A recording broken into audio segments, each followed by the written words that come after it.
اے میری جان خداوند کو مبارک کہے، اور جو کچھ مجھ میں ہے اس کے قدوس نام کو مبارک کہے۔ اے میری جان خداوند کو مبارک کہے اور اس کی کسی نعمت کو فراموش نہ کر۔ وہ تیری ساری بدکاری کو بخشتا ہے، وہ تجھے تمام بیماریوں سے شفا دیتا ہے، وہ تیری جان ہلاکت سے بچاتا ہے، وہ تیرے سر پر شفقت و رحمت کا تاج رکھتا ہے، وہ تجھے عمر بھر اچھی اچھی چیزوں سے آسودہ کرتا ہے، تو عقاب کی مانند اثر نوجوان ہوتا ہے۔ خداوند سب مظلوموں کے لیے صداقت اور عدل کے کام کرتا ہے۔ اس نے اپنی راہیں موسیٰ پر اور اپنے کام بنی اسرائیل پر ظاہر کیے۔ خداوند رحیم اور کریم ہے، قہر کرنے میں دھیما اور شفقت میں غنی۔ وہ سدا جھڑکتا نہ رہے گا، وہ ہمیشہ غضبناک نہ رہے گا۔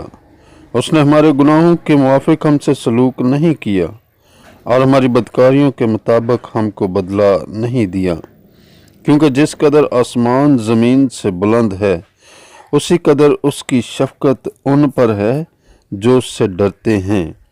جیسے پورب پچھم سے دور ہے، ویسے ہی اس نے ہماری خطائیں ہم سے دور کر دیں۔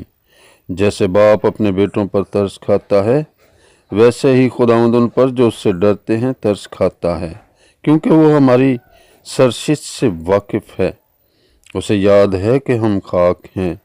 انسان کی عمر تو گھاس کی مانند ہے، وہ جنگلی پھول کی طرح کھلتا ہے کہ ہوا اس پر چلی اور وہ نہیں، اور اس کی جگہ اسے پھر نہ دیکھے گی۔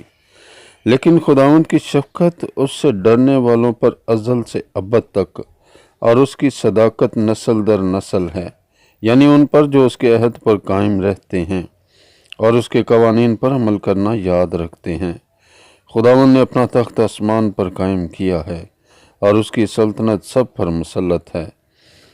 اے خداوند کے فرشتوں اس کو مبارک کہو، تم جو زور میں بڑھ کر ہو اور اس کے کلام کی آواز سن کر اس پر عمل کرتے ہو۔ اے خداوند کے لشکروں سب اس کو مبارک کہو، تم جو اس کے خادم ہو اور اس کی مرضی بجا لاتے ہو۔ اے خداوند کی مخلوقات سب اس کو مبارک کہو، تم جو اس کے تسلط کے سب مقاموں میں ہو۔ اے میری جان تو خداوند کو مبارک کہہ، اے میری جان تو خداوند کو مبارک کہہ۔ آمین۔